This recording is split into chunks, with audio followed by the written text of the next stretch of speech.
You are listening to Meditations, the private writings of Roman Emperor Marcus Aurelius, a philosopher king who ruled not only an empire, but also strove to rule himself.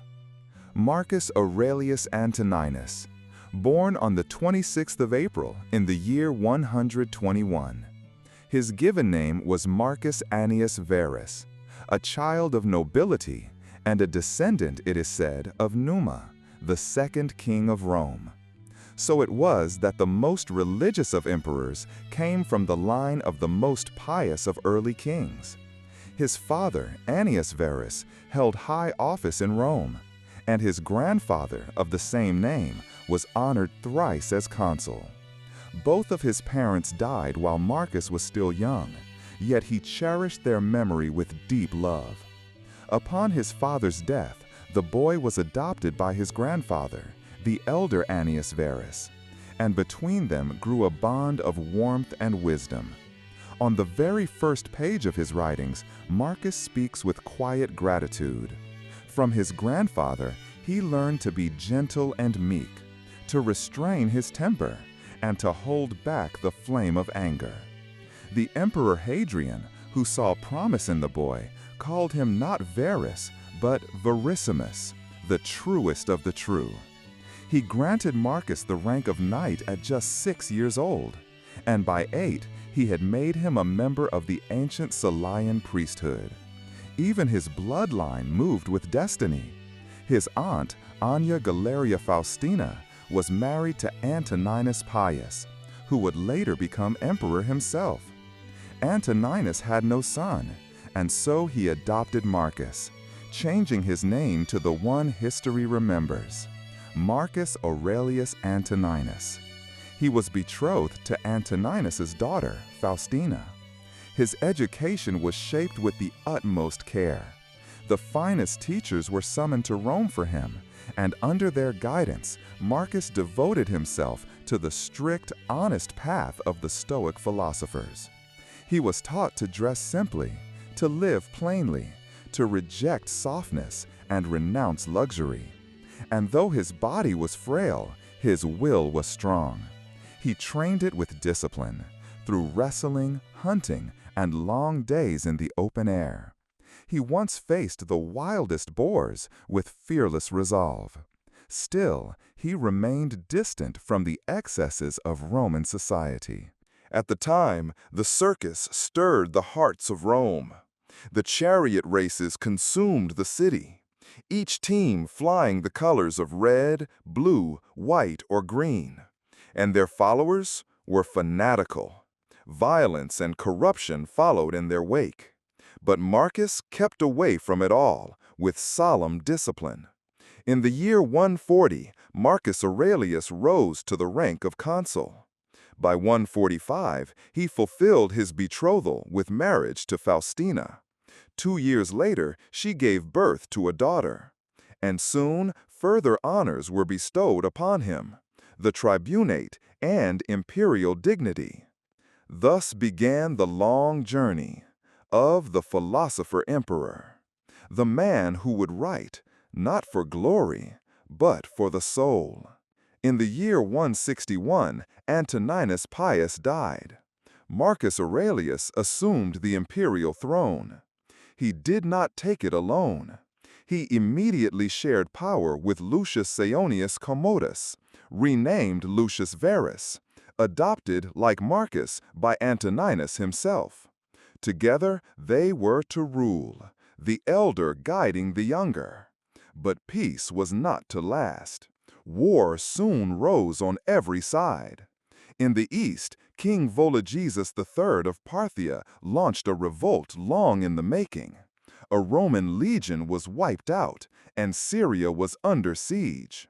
Verus was dispatched in haste to confront the danger. But while Rome expected a soldier, they received a spectacle. Verus gave himself to wine and indulgence. The war was left to his generals. Soon after, Rome faced an even graver threat. Tribes along the northern frontier gathered in alliance. The Marcomanni, the Quadi, the Sarmatians, the Catti, the Jageses. A storm of pressure closed in from the wilderness, and at the heart of the empire came plague and famine. The pestilence had come with Varus's legions, and floods had swept away the grain. Marcus did all he could.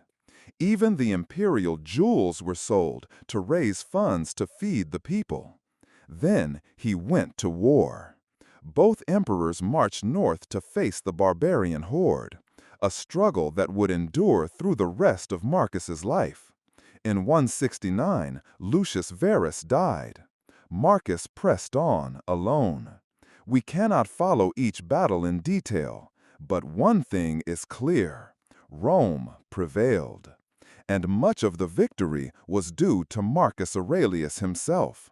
He led the army with resolve and with wisdom in choosing his commanders. Pertinax would become one such man. There were many battles. One became legend. In 174, the Romans faced the Quadi. The tide of battle turned against them. Then, suddenly, a great storm broke across the sky. Thunder cracked. Rain poured down upon the parched Romans.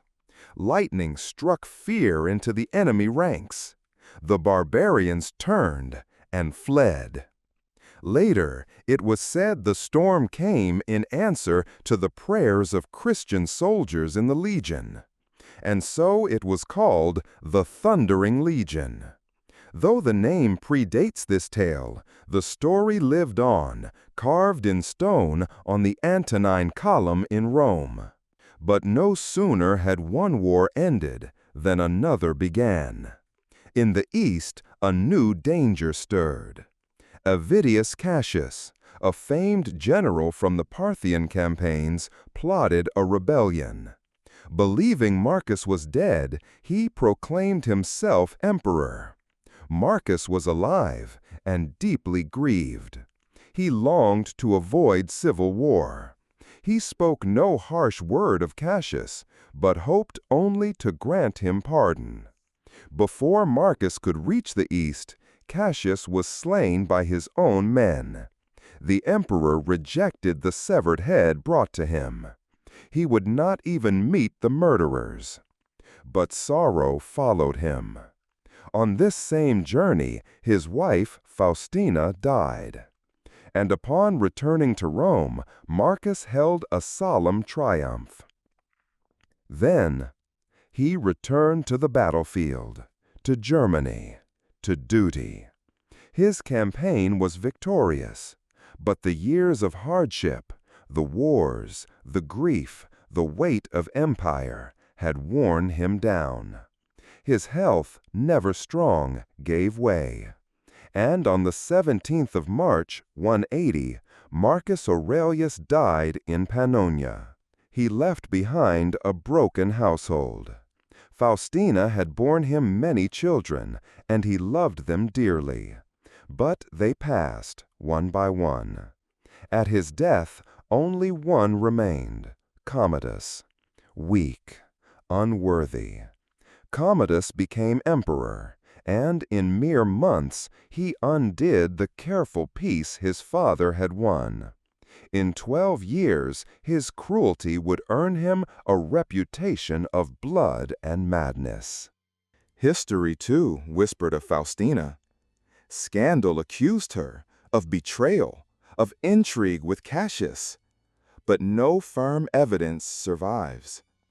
And Marcus never doubted her. He loved her to the end. As a soldier, Marcus was capable and victorious. As an administrator, he was wise and devoted. He did not dream of remaking the world, but simply of doing his duty.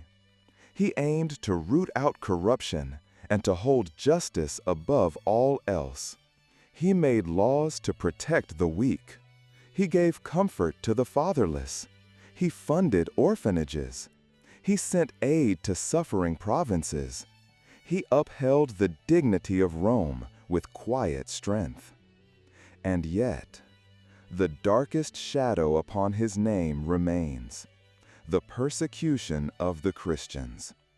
Under his rule, martyrs died: Justin in Rome, Polycarp in Smyrna. Fanaticism stirred in the provinces, and faithful lives were extinguished. Perhaps he did not know. But if he did not know, then, in his own words, he failed in his duty. From the way he spoke of the early Christians, it's clear he never truly understood them. He judged them not through direct experience, but through whispers, through what others had said. Even the emperor, the philosopher king, fell short of his own principles. He too judged from hearsay, not from truth. To a thoughtful mind, the old religion of Rome offered little real comfort. Its myths were often strange, absurd even.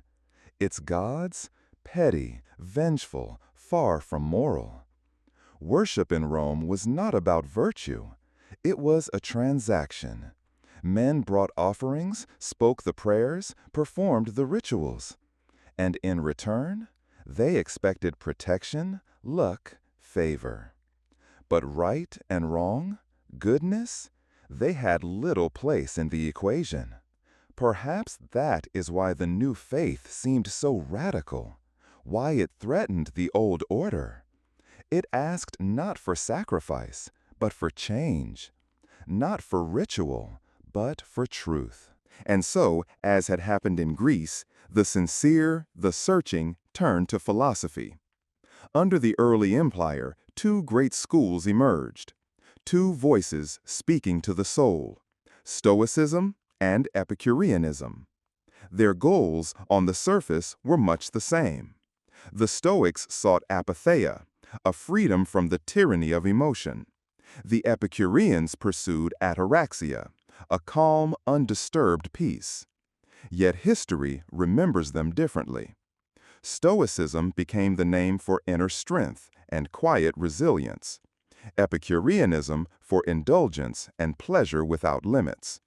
Here we set aside Epicurus and turn toward the porch, toward the path of Marcus Aurelius. Zeno of Citium, born in Cyprus around 350 BC, was the founder of the Stoic way. Cyprus, a meeting place between East and West. Perhaps through Asia Minor, Zeno felt some distant breeze of the East. He studied under Crates the Cynic, but he saw truth across all schools. Eventually, he opened his own, not in a temple, but in a colonnade in Athens known as the Painted Porch, the Stoa Poikile. And so, the Stoics. But Stoicism owes nearly as much to Chrysippus, who lived from 280 to 207 BC. Of him it was said, "But for Chrysippus there had been no porch."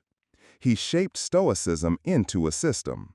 Their aim was simple yet profound: to live consistently, to live, as Zeno put it, in agreement with nature. But this did not mean yielding to every impulse, or living like the beasts. No, to live in harmony with nature, one must first understand nature.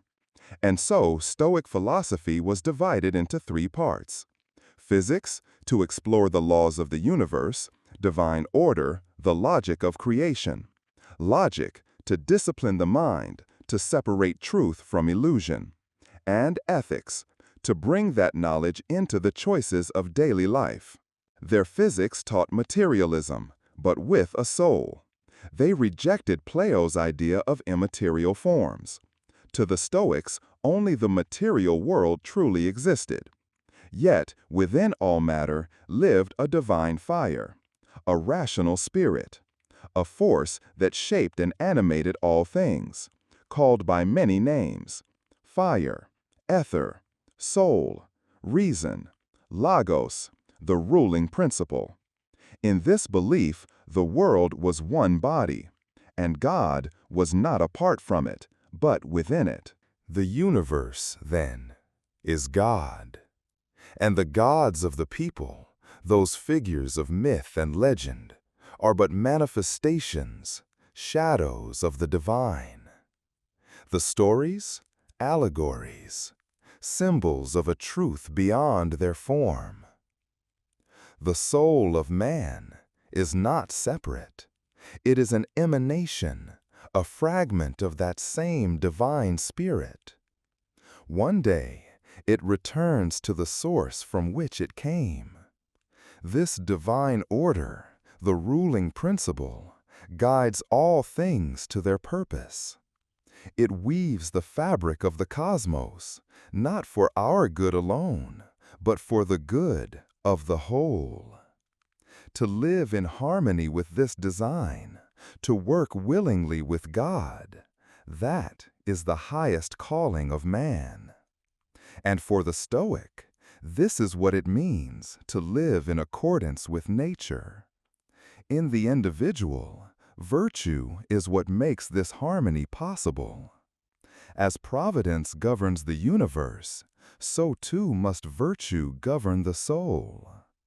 In their logic, the Stoics explored how we know what is true. They believed that the soul at birth is like a blank scroll, a clean sheet waiting to be written upon. Experience, through the senses, writes impressions. These impressions, called phantasiae, accumulate. And through repeated contact with the world, the soul begins to form general notions, anticipations of truth. But not all impressions are equal. Some strike the soul with irresistible clarity. These are catalepticae phantasiae, graspable impressions. They are so vivid, so true, that they seem to seize the mind. These impressions become the test, the criterion of truth. Even logical reasoning must answer to them. But the heart of Stoicism is in its ethics. The highest good, the only true happiness, is virtue. And the only true evil is vice. There are no shades between them. One is either in harmony with reason and nature, or one is not. Health, illness, wealth, poverty, pleasure, pain, all these things are indifferent. They are not good or evil in themselves. They are merely the setting in which virtue may shine. The ideal sage is complete in himself, sufficient, autarkes. Even on the rack, even in torment, he remains unbroken. He is happy because he possesses the only good that matters, a virtuous soul. No Stoic claimed to be this perfect wise man, but each strove toward it. Just as the Christian seeks the likeness of Christ, the Stoic sought the sage. In time, however, even Stoics recognized the sternness of their ideal. Later teachers softened the doctrine. They divided indifferent things into those preferred, like health, and those rejected, like illness. They introduced a category of actions called kathekonta, appropriate acts. These were not strictly virtuous or vicious, but proper for those still walking the path. Acts of kindness, of care, of justice and discipline. These marked the way. This was the world Marcus Aurelius lived in, a Roman, an emperor, a Stoic. And in quiet moments, between battles, between griefs, he wrote, for himself, for his soul, to remember who he was, and who he was trying to become. Two final truths in the Stoic system deserve special mention.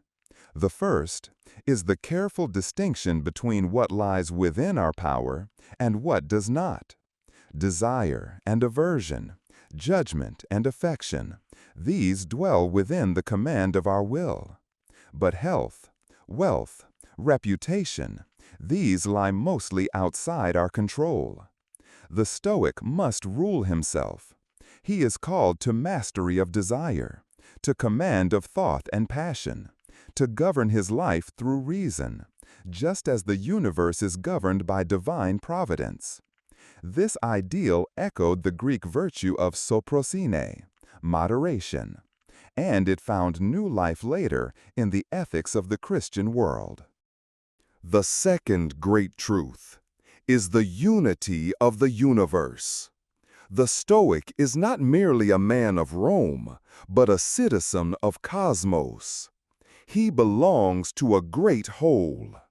And with that comes a duty to serve, to care, to act as a part of something vaster than himself.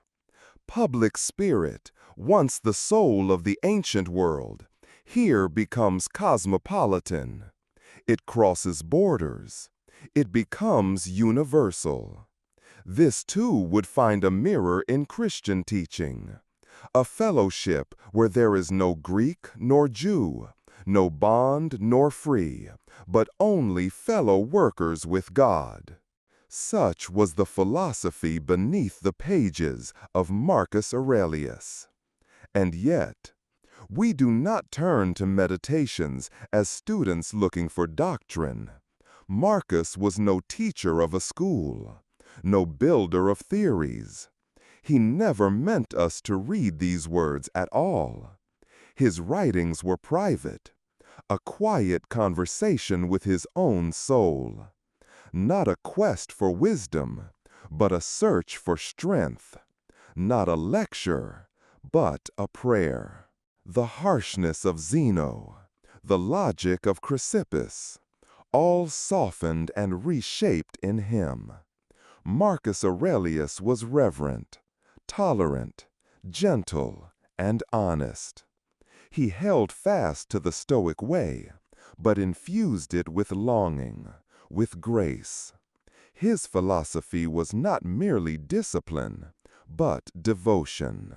The Meditations are not a treatise. They are a refuge. They are the whispered thoughts of a man trying to be good, in an empire grown heavy.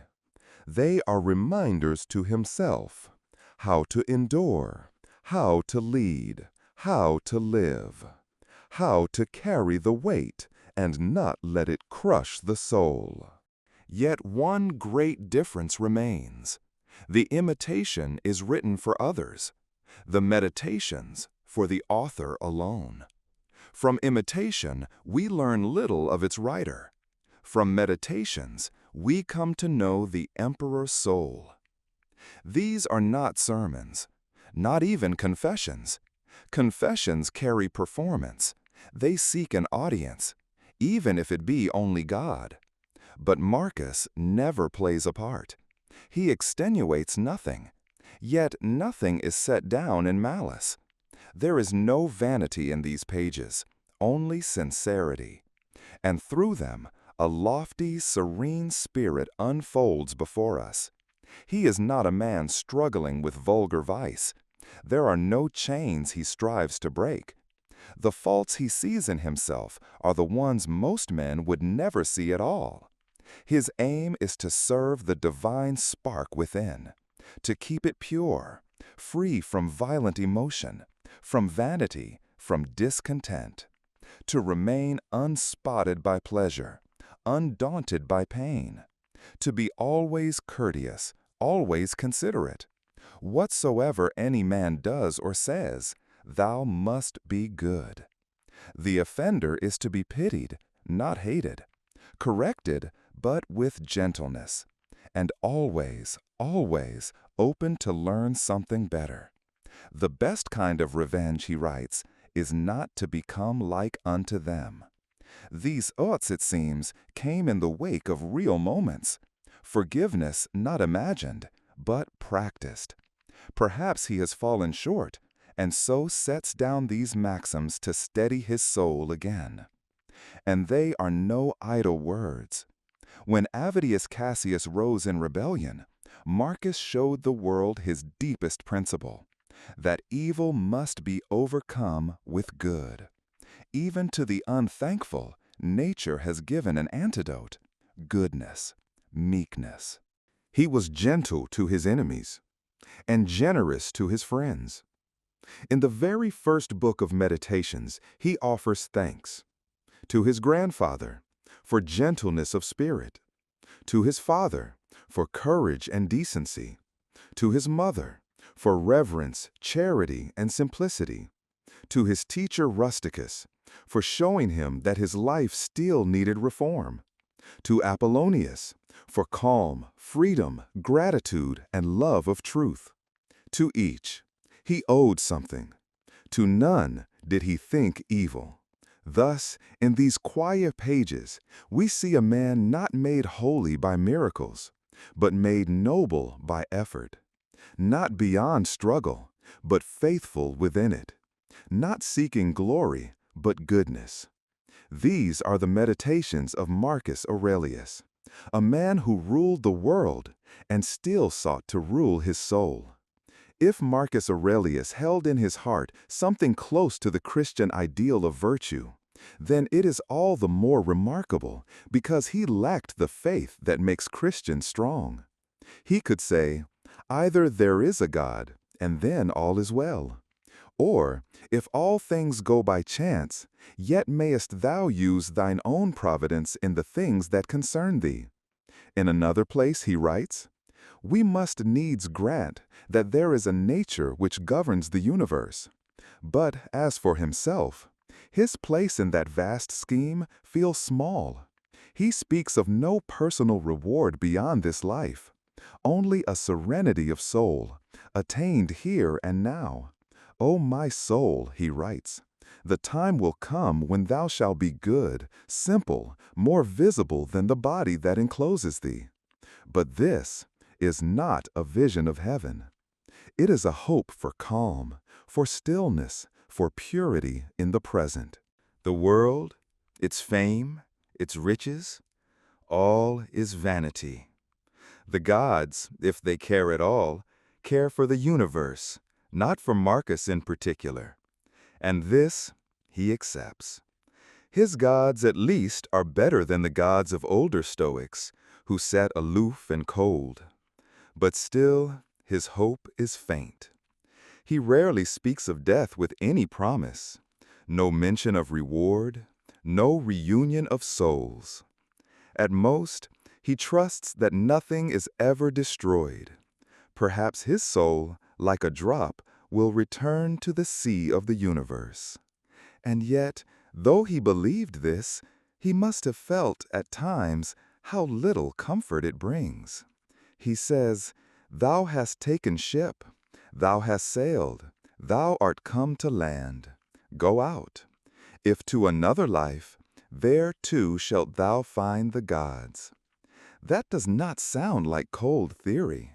It sounds like longing. If this world is but a dream, might there not be an awakening? When he speaks of change, of death, he sees it as part of nature's wisdom. Even a grain of wheat is not quickened except it die. So many of his words echo the thoughts of St. Paul, though he knew nothing of Paul's letters. Strange, then, that the emperor, most resembling a Christian in character, had nothing kind to say of the Christians. To him, they were only zealots, set on opposition. As philosophy, the Meditations are not rigorous, but Marcus was too sincere to miss the truths that mattered. He saw what most ancient religions missed. They were bound up in rites, concerned with acts, not intent. He understood, it is the heart that drives the deed. As thy thoughts and daily meditations are, he wrote, so shall thy soul become. Every page shows his purpose, to drill the soul, to prepare it in peace, so that in crisis it will not waver. To wait for the emergency is to be too late. Still, a rare chance had been given him to prove what the soul can endure. Most peaceful of warriors, a philosopher upon a throne, a quiet man flung into noise and chaos, a man who longed only for the modest joys of home and was given instead the weight of a world. He was the father of children, many of whom he buried, and one who lived to betray his legacy. He dreamed of private contentment and was born to public suffering. His life was a paradox, and fittingly, his death came not in comfort, but in camp, face to face with the enemy, still at war, still in service. There he passed away and went to his own place. So begins the journey, not in thunder or glory, but in quiet reflection. Marcus does not speak to crowds, he speaks to himself, and in doing so, he speaks to us. These meditations are not for admiration, they are for action, for the soul that stumbles and chooses to rise again. If you've ever longed for stillness in chaos, clarity in doubt, or strength in silence, then walk with him page by page.